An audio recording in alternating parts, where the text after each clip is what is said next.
Dan and Amy, so the question is, President Trump and many that rode into D.C. with him promised to drain the swamp.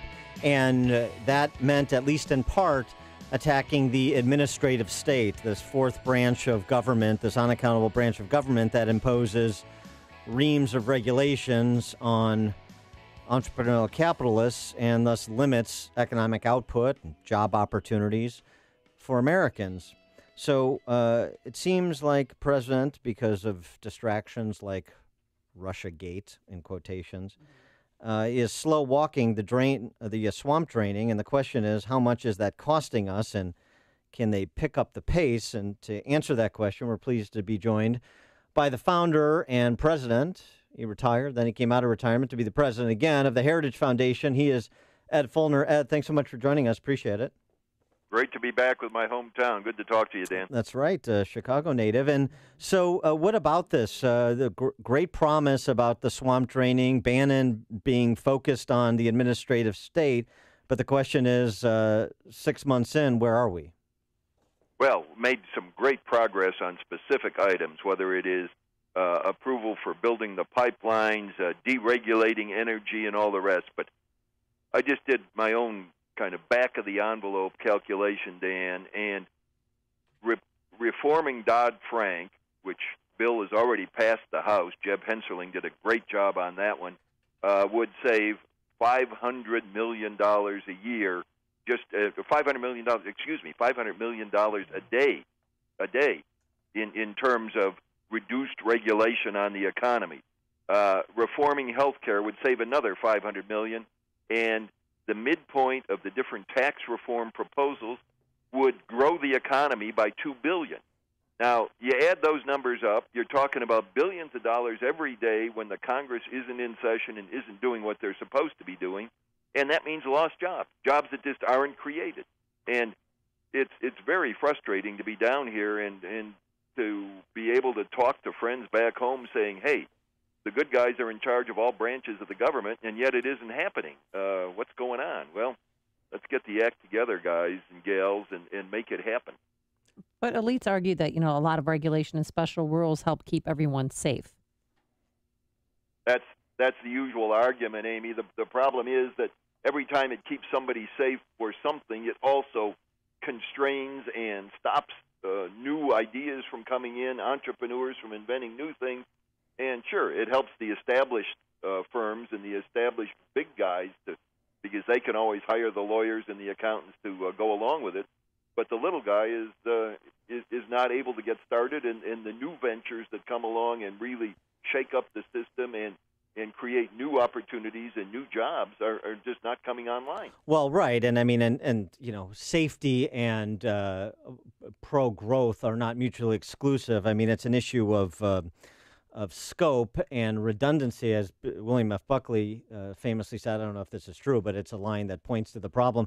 There are more words in the Federal Register governing the production of cabbage than there are in the Declaration of Independence, and that's sort of a problem, the regulatory state. But the question is, where is the failing occurring? Is it you've got a lot of good free market types in cabinet positions. Is it a question of personnel underneath those cabinet secretaries that are the implementers, or what is it that is slowing the address of some of what's promulgated from administrative agencies, in addition to what Congress can do through legislative action, as you were mentioning, like with Dodd-Frank? Yeah. Dan, it is a combination of the different factors you mentioned. First thing is, one of my basic laws of looking at the federal government here is people are policy. If Donald Trump doesn't have the right people going down 3 and 4 levels inside the administrative state, inside his own administration, the people who've been in charge of those departments for the last 20 years are the same ones who are going to be out there, and their total reaction is, hey, the status quo is pretty good, let's just reinforce the status quo.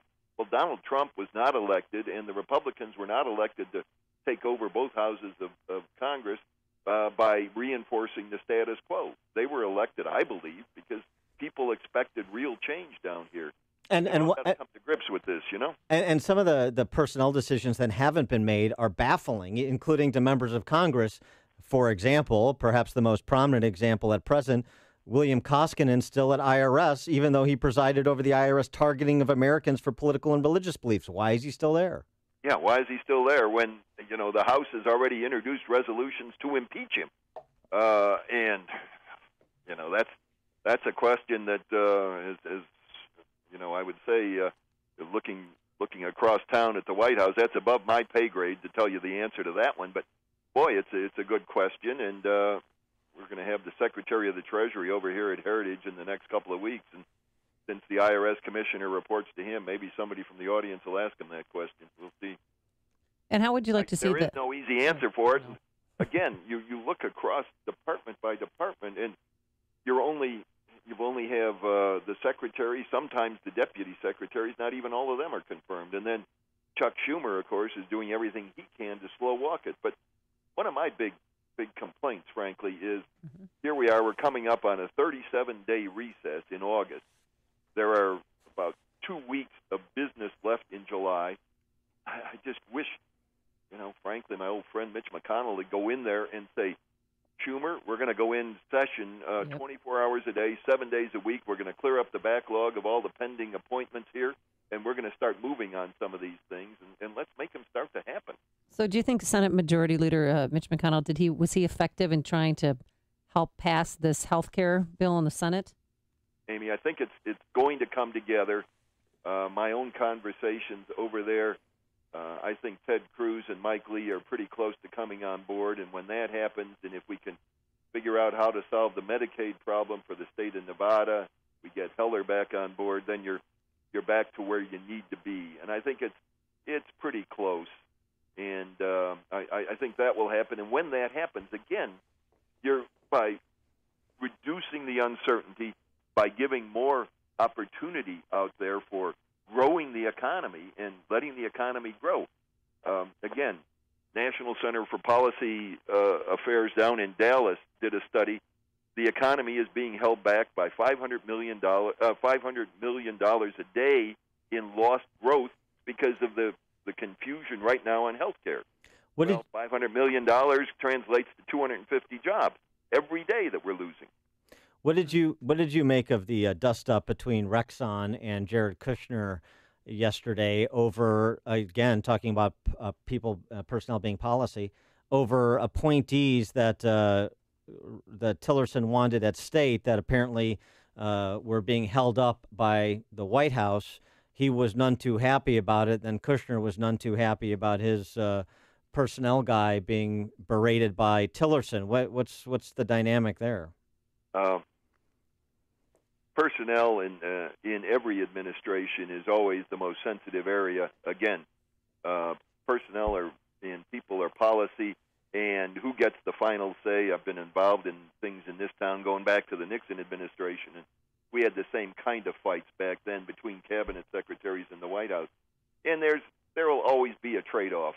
But the first thing has to be, is the new person who is proposed, whether it comes from Secretary of State Tillerson or whether it comes from the Office of Presidential Personnel, is she or he going to be loyal to the president's agenda? They work for the president. They don't necessarily work for the cabinet secretary, and they've all got to embrace the president's agenda.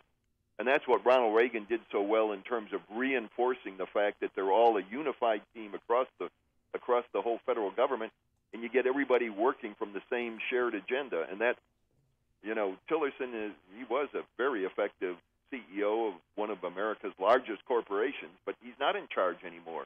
The president's in charge, and they've all got to be singing from the same song sheet, and that's basically what the White House is supposed to be coordinating. I think it'll get back to where it should be, but and frankly, again, the problem is that everything is being slow walked in all these departments.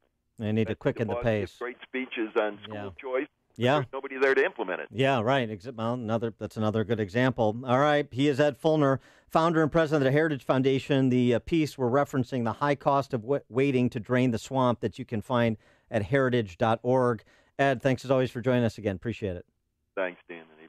And he joined us on our turnkey.pro answer line. If you're talking about it, Dan and Amy are talking about it. It's Chicago's Morning Answer on AM 560. The Answer.